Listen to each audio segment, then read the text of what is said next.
video I want to show you how to make a little sausage dog cheese board such as this. In my case, I've had a solid piece of jarrah and I've glued a piece on the top and a piece in the end, but you can sculpt it from a solid tree trunk, or you can use a board and just glue all the parts on.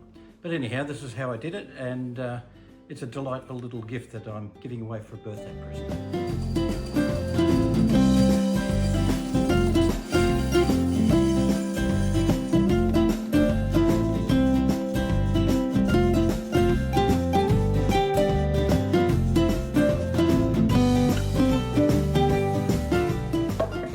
Base.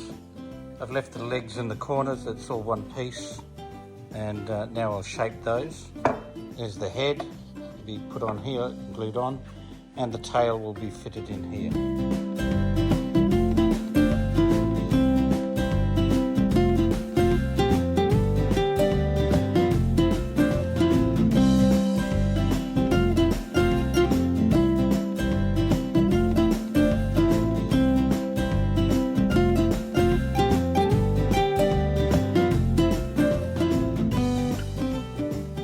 Cordless mini grinder has a lot of really good features, but the one that I really like, apart from this longer extension, it's got a button here where you can rotate this to any position, so I can get into things that I couldn't get into before just with the touch of a button.